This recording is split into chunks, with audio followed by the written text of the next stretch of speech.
Paris envisagerait-il réellement de retirer ses 1500 troupes du Niger? Là est la question. Il y a encore quelques jours, ça fait moins d'une semaine, on parlait du fait que l'Élysée s'apprêtait à retirer ses troupes du Niger. Est-ce donc un mensonge ou est-ce une réalité? Ce qui est intéressant, c'est qu'il y a moins de 48 heures, le gouvernement du Niger fait une sortie assez fracassante, ce qui nous fait nous poser des questions, et des très bonnes questions.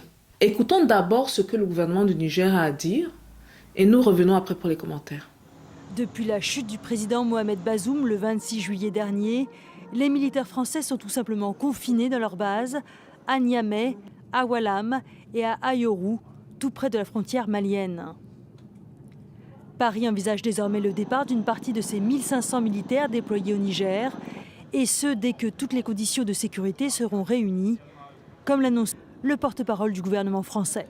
Sur la présence de nos troupes, il est important de rappeler qu'elles sont là à la demande des autorités du Niger pour les appuyer dans la lutte contre les groupes armés terroristes et pour mener des actions de formation. Aujourd'hui, cette mission ne peut plus être assurée puisque nous n'avons plus d'opérations menées conjointement avec les forces armées nigériennes. Je veux dire qu'il y a des échanges de coordination fonctionnelle qui existent localement entre militaires pour envisager le redéploiement des mouvements de moyens militaires français immobilisés depuis la suspension de la coopération antiterroriste. Jusqu'ici, la France s'est montrée très ferme face à un régime militaire dont elle ne reconnaît pas la légitimité.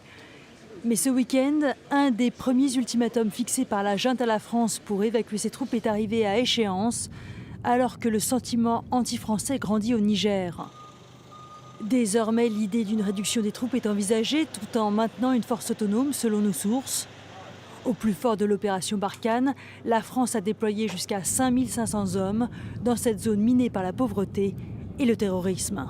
Il y a lieu de porter à la connaissance de l'opinion publique nationale et internationale qu'en dépit de l'annonce de ce plan de retrait, la France continue de déployer ses forces dans plusieurs pays de la CEDEAO, dans le cadre des préparatifs d'une agression contre le Niger qu'elle envisage en collaboration avec cette organisation communautaire. C'est ainsi qu'à partir du 1er septembre 2023, 2 aéronefs de transport militaire type A400M et un Dornier 328 ont été déployés en renfort en Côte d'Ivoire. 2 hélicoptères multirôles type Super Puma, une quarantaine de véhicules blindés à Kandi et Malanville au Bénin. Le 7 septembre 2023, un navire militaire français a accosté à Cotonou avec à son bord du personnel et des moyens militaires. Une centaine de rotations d'avions militaires cargo ayant permis de débarquer d'importantes quantités de matériel et d'équipements de guerre au Sénégal, en Côte d'Ivoire et au Bénin, pour ne citer que cela. Le Conseil national pour la sauvegarde de la patrie et le gouvernement de transition dénoncent et fustigent ce manque de sincérité. Ces manœuvres sournoises et dilatoires qui visent à émousser dans la durée l'ardeur patriotique du peuple nigérien dans sa lutte pour le retrait total des troupes françaises du Niger pour ensuite mieux réussir une intervention militaire contre notre pays. C'est pourquoi le Conseil national pour la sauvegarde de la patrie et le gouvernement de transition lancent un appel solennel au grand peuple du Niger à la vigilance et pour ne jamais se démobiliser jusqu'au départ inéluctable des troupes françaises de notre territoire, la terre de nos ancêtres. Enfin, le Conseil national pour la sauvegarde de la patrie et le gouvernement de transition prennent à témoin l'opinion nationale et internationale sur les conséquences de cette attitude agressive, sournoise et méprisante. Après avoir suivi ces 2 versions, il y a beaucoup de questions qu'on se pose comme d'habitude. Vous avez suivi le représentant de l'État français dire qu'ils sont sur le point, ils sont en train de négocier pour retirer leurs troupes du Niger. D'un autre côté, apparemment les services secrets du Niger dévoilent que la France n'a aucune intention de quitter le pays, qu'au contraire, elle préparerait une attaque à travers les pays voisins. Au vu de ces informations, nous devons nous poser les bonnes questions. Face à une France très contradictoire et très impopulaire ces derniers temps en Afrique. Vous savez, cette France qui est contre les putschistes, mais qui néanmoins organise des putschs, trouvons l'erreur. Cette France qui, dans d'autres pays, accepte de retirer ses troupes, puis, bizarrement, au Niger, ne veut rien foutre. Cette France qui, au Gabon, dit ne pas soutenir les coups d'État, mais qui, d'après la version populaire, soutient les coups d'État? Que prépare-t-elle? Nous suivons tous l'évolution de cette affaire au Niger. Et nous devons la suivre avec beaucoup d'attention. Parce que malheureusement, dans notre communauté, il y a encore un peu trop de naïfs. Des gens qui ne voient pas. Et j'ai dit notre communauté. Il y a quelque chose de très intéressant sur l'histoire. La personne qui n'apprend pas de l'histoire ou n'apprend pas de ce qui s'est passé dans le passé est condamnée à voir cette histoire se répéter. Donc pour savoir même ce que la France va faire demain, c'est très simple.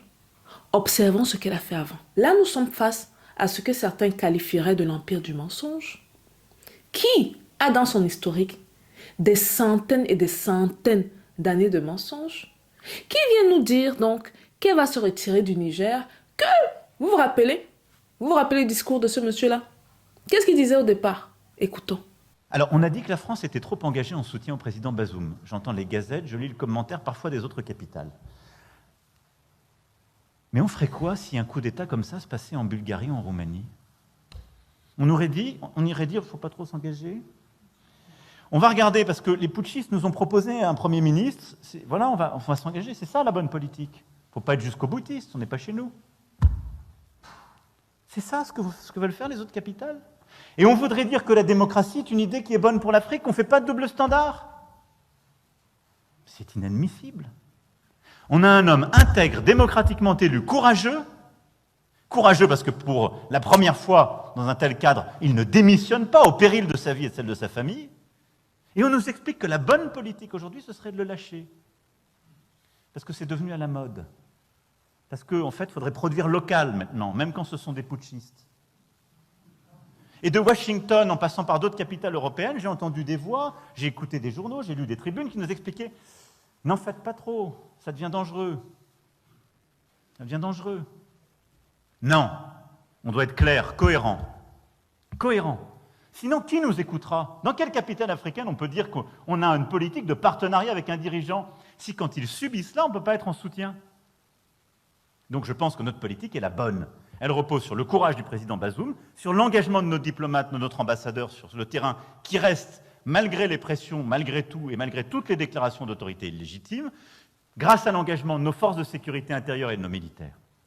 Maintenant, il faut être clair, nous ne sommes pas engagés, et il ne faut pas céder à un narratif utilisé par les putschistes qui consisterait à dire notre ennemi est devenu la France. Le problème des Nigériens aujourd'hui sont des putschistes qui les mettent en danger parce qu'ils abandonnent la lutte contre le terrorisme, parce qu'ils abandonnent une politique qui était bonne économiquement pour eux et qui sont en train de perdre tous les financements internationaux qui étaient en train de leur permettre de sortir de la pauvreté. C'est ça la réalité. Et si on ne le dit pas nous avec courage, qui le dira? Donc nous devons poursuivre cette politique avec fermeté, sortir des mensonges et des facilités. Et donc notre politique est simple. On ne reconnaît pas les putschistes. On soutient un président qui n'a pas démissionné, aux côtés duquel nous restons engagés. Et nous soutenons l'action diplomatique, et quand elle le décidera, militaire, de la CEDEAO, dans une approche de partenariat, qui est celle que j'ai présentée en février dernier. Face à ce genre de discours contradictoire, c'est un peu difficile de croire les paroles d'un État qui n'a comme héritage la barbarie. Très loin de la civilisation que veut nous mettre aux yeux, la pure barbarie. Les tueries, le sang versé, des mensonges. Dites-moi ce que vous pensez de la sortie du gouvernement du Niger. Est-ce que la France compte vraiment se retirer? Est-ce qu'elle compte vraiment attaquer à travers les pays voisins? Là est la question.